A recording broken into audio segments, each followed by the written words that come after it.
जय हिंद दोस्तों अब सेना ने बदला यह नियम।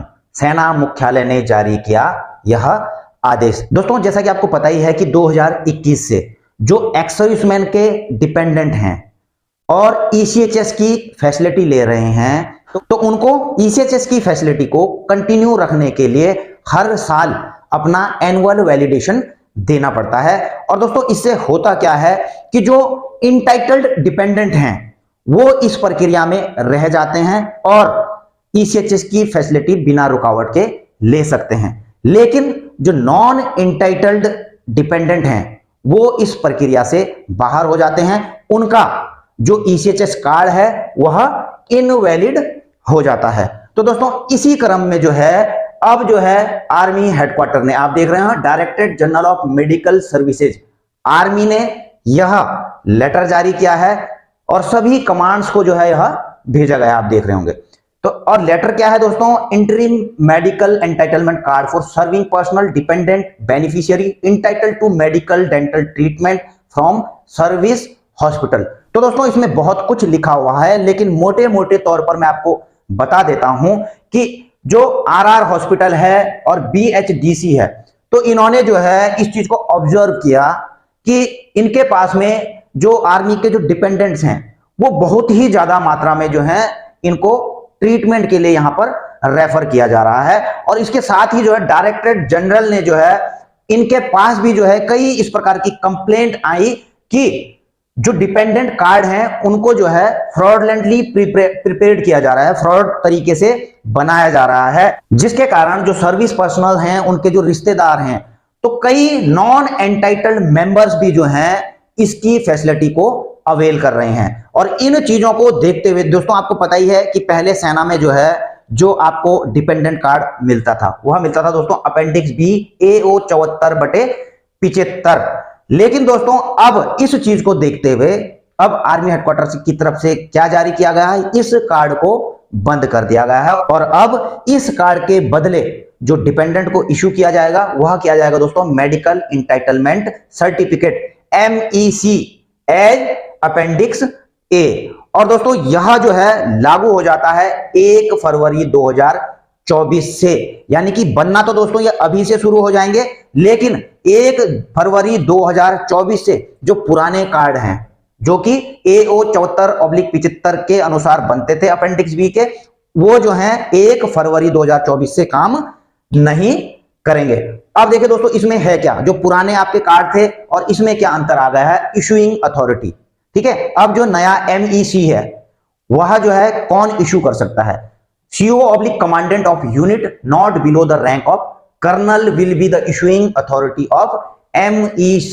जी हाँ दोस्तों, यूनिट में आपने देखा ही होगा कि पहले जो है बटालियन 2IC जो लेफ्टिनेंट कर्नल रैंक के भी होते थे वो जो है आपको डिपेंडेंट कार्ड इशू करते थे, वो अथॉरिटी थी। लेकिन अब जो है colonel not below the rank of colonel, colonel से नीचे जो है इसको इशू नहीं कर पाएंगे। और दूसरा दोस्तों station commander oblique Adam commandant of station will be issuing authority for pass of smaller unit. जैसा कि आपको पता ही है कि कुछ छोटी यूनिट्स होती हैं, सिग्नल हुआ या अन्य भी होती हैं, उनमें जो है लेफ्टिनेंट कर्नल या उससे नीचे रैंक के जो है OC रहते हैं, तो वहां पर जो है जो स्टेशन कमांडर होंगे या फिर एडम कमांडेंट होंगे वो जो है इशूइंग अथॉरिटी होंगे इस MEC के लिए। अब जो दोस्तों इसकी क्राइटेरिया दिया गया है डिपेंडेंसी का, वह क्या दिया गया है, सबसे पहली बात तो दोस्तों जैसे एक्स सर्विसमैन के डिपेंडेंट हैं, आपको पता ही है वहां पर इनकम सर्टिफिकेट भी देना पड़ता है, एनुअल वैलिडेशन में इनकम सर्टिफिकेट देना पड़ता है और 9,000 रुपए पर मंथ से ऊपर अगर उनकी इनकम होती है तो वो एलिजिबल नहीं होते हैं। तो उसी प्रकार से आप देख रहे हैं कि 9,000 रुपए और उससे ऊपर की पर मंथ की इनकम जो डिपेंडेंट है उनकी नहीं होनी चाहिए। और इस चीज को कार्ड को जो वो बनाने जाएंगे सर्विस पर्सनल, तो इस चीज के लिए जो है उनको अपने डिपेंडेंट्स का रेवेन्यू डिपार्टमेंट ऑफ डिस्ट्रिक्ट, यानी कि रेवेन्यू डिपार्टमेंट ऑफ डिस्ट्रिक्ट से जो है इसका इनकम सर्टिफिकेट लेना पड़ेगा, या फिर एनुअल इनकम सर्टिफिकेट है ये वहां पर प्रोड्यूस करेंगे और जिससे कि साबित हो सके कि इनके जो डिपेंडेंट हैं वह जो है 9,000 रुपए प्रति माह से ऊपर की इनका जो है इनकम नहीं है। अब देखिए जो इसका प्रोसीजर है इशू करने का MEC, ठीक है। तो इसमें जो है जो पर्सनल है वो एप्लीकेशन देंगे, जो सर्विस पर्सनल है इशूइंग अथॉरिटी को, ठीक है। और जो भी एप्लीकेशन देंगे दोस्तों, जिन भी डिपेंडेंट के लिए वह कार्ड बना रहे होंगे या फिर यह सर्टिफिकेट बना रहे होंगे, तो उनके सर्विस डॉक्यूमेंट जो फील्ड सर्विस डॉक्यूमेंट में है उनका पार्ट टू ऑर्डर होना चाहिए उनके डिपेंडेंट का, ठीक है। और दूसरा, उनका आधार जो है, जो डिपेंडेंट है उनका आधार भी जो है सेल्फ अटेस्टेड वहां पर प्रोड्यूस किया जाएगा। और अगर यहां पर सर्विस पर्सनल की तरफ से गलत जानकारी दी जाती है तो उनके ऊपर as per section 57 of army act 1950 के तहत जो है एडमिनिस्ट्रेटिव एक्शन भी लिया जा सकता है। और दोस्तों सारी जांच के बाद जो है पूरी फॉर्मेलिटीज पूरी पाई जाती है तो उनको मेडिकल एंटाइटलमेंट सर्टिफिकेट इशू कर दिया जाएगा। और दोस्तों जो इसकी वैलिडिटी रहेगी इस सर्टिफिकेट की, वह जो है डेट ऑफ इशू से 3 साल के लिए होगी।